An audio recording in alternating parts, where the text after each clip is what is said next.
Good afternoon, everyone, and welcome to today's Thoughts at 3 live online assembly. My name is Matt, and I am part of the schools team at Southampton City Mission. We are an independent charity who run the Basics Banks in Southampton, and we usually go into schools this time of year to present Question of Faith days and assemblies. But as we can't leave our houses at the moment, we are doing that online. We'll still be asking you a question and telling you a story, setting you a challenge, and finishing with a prayer, just like we do when we are in school. But if you haven't already, please make sure to like us on Facebook and Instagram. The links will be on our YouTube channel there. And to subscribe to us on our YouTube channel, hit the bell, the notification bell thing that will alert you when we are going live. Please also leave a comment in the live chat. Let us know first name, what school you normally go to, so we can say hello to you. We can give you a live shout out. We should be about 15 minutes, not long at all. We hope you had a good weekend, a good Easter weekend. Happy Easter to you if no one said that to you already. We had a great Easter weekend here, and we got lots of chocolate eggs. Hope you also got some chocolate eggs. I haven't even started eating one yet. I got a Yorkie chocolate egg thing. Other chocolate eggs are available, but I like Yorkies, and so my wife got me a Yorkie one, and I've eaten one of the bars, but I haven't even started eating the egg yet. Maybe you had to go on a hunt for your egg. Maybe it was hidden in the garden. I know we set up a little Easter egg hunt for Charlie and Maggie, and they're going to be going on a hunt a little bit later, actually, because today's topic is the first in our series on parables. Parables are stories with a hidden message, stories that Jesus used to use quite a lot to help people to understand the kingdom of heaven. And our first parable, our first Thoughts at 3 for this week on Easter Monday 2020 is the lost sheep. I don't know if you've ever lost anything. That is our question for today. So have you ever lost something? Have a think about that. As you saw last time, I like to do card tricks. You can see that all these cards are completely different. I normally do a trick with the Ace of Spades. And the problem I have is that sometimes when I'm doing the trick, I lose the card and I can't remember where it is. But if I click my fingers, then normally it's back on top again like that. I'll just show you that one more time. Just give it a good shuffle there. And sometimes, as I say, I lose it in the back. I don't know where it is. Give my fingers a click and there it, sometimes it goes wrong. Not sure where it's gone this time, but never mind. So have you ever lost anything? If so, if you've ever lost anything, how did it make you feel? I have an Olbus inhaler. This time of year, I get really bunged up from all of the pollen and all of the stuff that is in the air at the moment, the flowers and the tree bark that's coming out. And so I have one of these little inhalery things, and I just stick it on my nose like this and have a good breath. And it clears out my airways. But I'm always losing it. My wife's always shouting at me. Well, she's not really. She never shouts at me, but I'm always shouting at myself because I always seem to lose my little inhaler. I leave it in schools that I go to. I sometimes leave it in work. I sometimes leave it in the pocket of my jeans. Actually last week I left it in the pocket of my jeans. They went through the wash, and I didn't know where it was for a couple of days, and then found it again when I put those jeans on a couple of days later. It was fine, actually. It just got cleaned, but yeah, there we go. It was great. But I felt for a while really uncomfortable because I was still all blocked up, didn't have my special inhaler to clear my nose. And so I felt a little bit uncomfortable. But I wonder if you ever lost anything and how did that make you feel? We've got a couple of people commenting already, so I'm just going to read out a couple of these comments. We've got someone here, Teresa, saying, hi, Teresa. Hope you're doing well. Happy Easter. Teresa saying that she once lost her engagement ring for several months. And when she found it, she was so excited, she had to tell her neighbor. Then we've got Lucy saying that she lost her favorite teddy when she was younger. This isn't now, obviously, she's 30-something years old now, so she doesn't, well, she does have her teddy still. It sits on our dresser upstairs, though. But when she was little, she lost her teddy and it got sent back to her via Royal Mail. That's amazing. My son Charlie says that he lost his Lego disc in the sea, but didn't get that back. He was so upset for such a long time that he lost this special little bit of Lego when we were walking along the beach once down on Western Shore there. And then Lily, hi Lily, how are you doing? It's great to see you again. She says she lost her favorite blanket as she left it at a camp, but fortunately she got it back, and she's done lots of smiley faces there. So obviously she was pleased then when she got that back. Let us know what was on that special blanket if you would like to share that, Lily. You don't have to, it's fine. But I wonder, what you have lost and how it made you feel. If you can think of something, or if you'd like to add to what you've already written, then do that as I'm telling you the story for today. Now, the story for today, as I mentioned, is called The Lost Sheep. And so you would not be surprised to learn that it is about a sheep that got lost. Now, what I'm going to do is, whilst I'm telling you the story, I'm going to move the camera here, and I'm just going to move it over here by our window.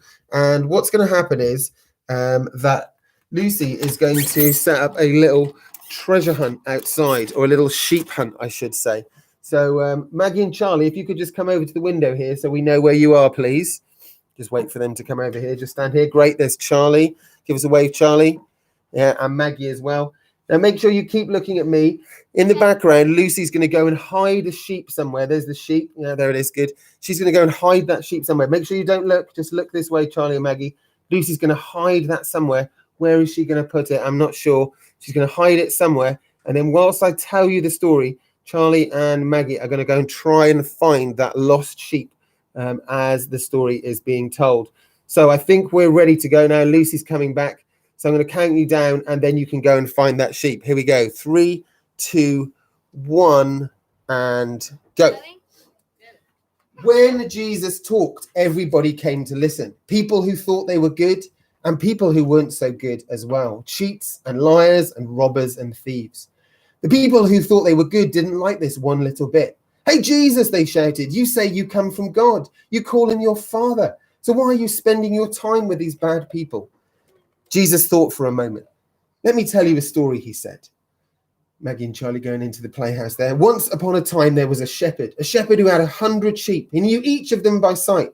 The white ones, the black ones, the spotty ones, the striped ones, the thin ones and the fat ones, the sleek ones and the woolly ones. And every night after he had called them from the fields and gathered them in their pen, he would count them. 1, 2, 3, 4, 5, 6, so on, all the way up to 100.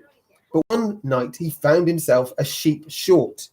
97, 98, 99. Oh, but he never got to 100 because the last sheep was missing. The shepherd looked around the pen. It's Bramble, he said. It's that Bramble that's gone.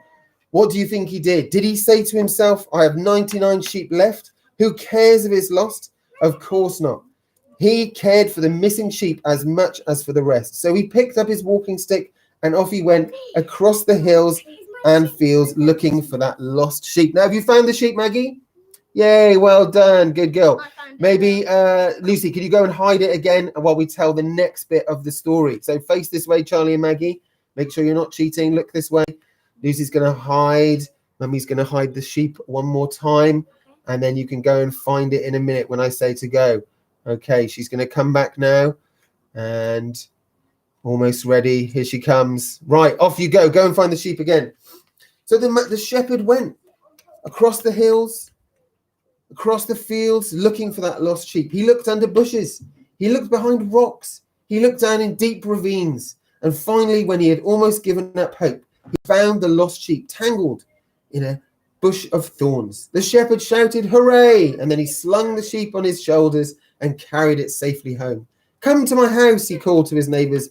Come to my house, he called to his friends. My sheep was lost, and now it's found. We're going to have a party. Well done, Charlie and Maggie. Can you give us a hooray for finding the sheep?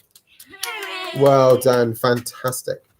Let's move back over here now, just over to our usual space to finish off our assembly together.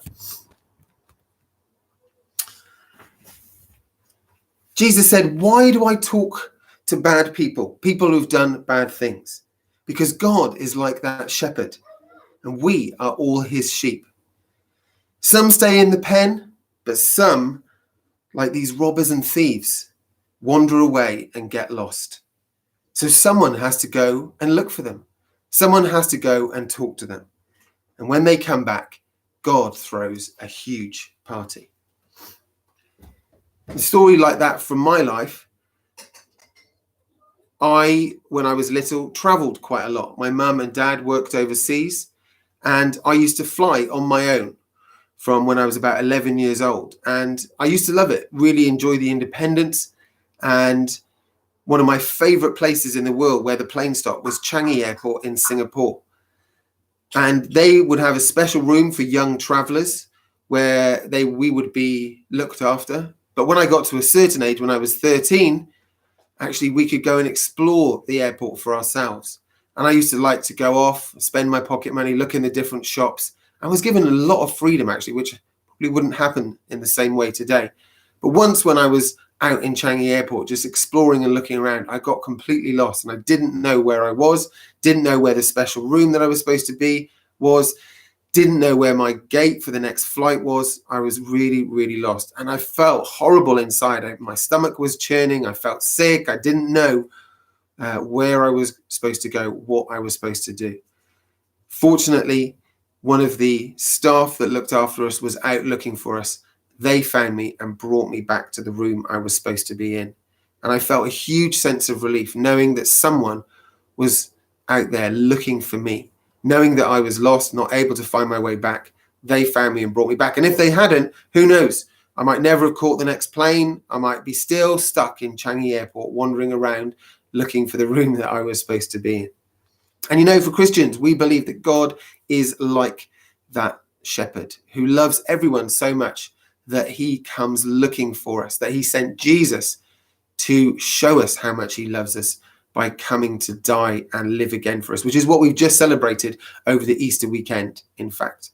I'm going to say in a prayer in a moment, and you can join in with that if you want to. But before we do that, I want to set you today's challenge. And actually, all through this week, we have got the same sort of challenge for you.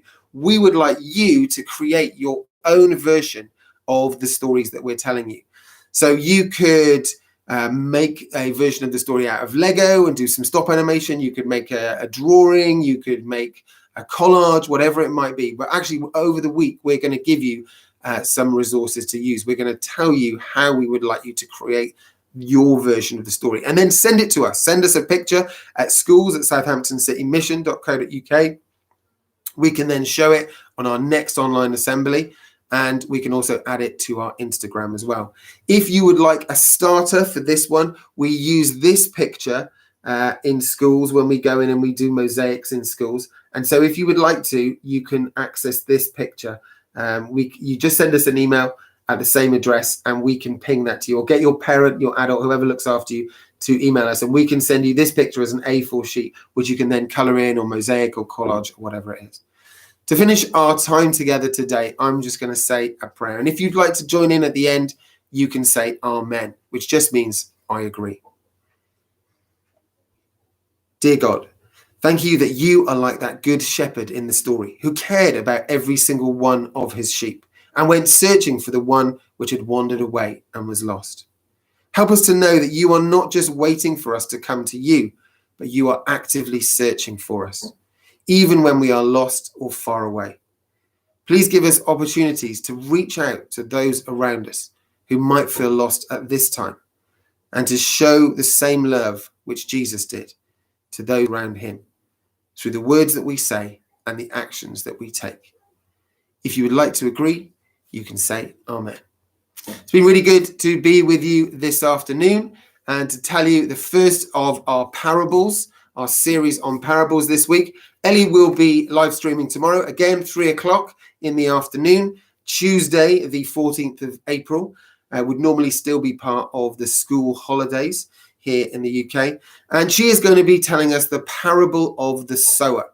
So if you would like to join in then, please send us your pictures of the story of the Good Shepherd. Let's say, if you can send them to us by, let's say, 1:00 tomorrow afternoon, that gives you about 22 hours, then we will make sure we show those pictures on our video tomorrow. So your resource today is pens and pencils and crayons and colouring pens, whatever you have. If you can draw a picture of the Good Shepherd, take a photo, email it to us. We will show it as part of our video tomorrow and add it to our Instagram page as well. So don't forget, send those to us by 1 o'clock tomorrow. We'll get those up. But for now, have a fantastic afternoon. Take care of yourselves. Stay safe and God bless. Bye-bye.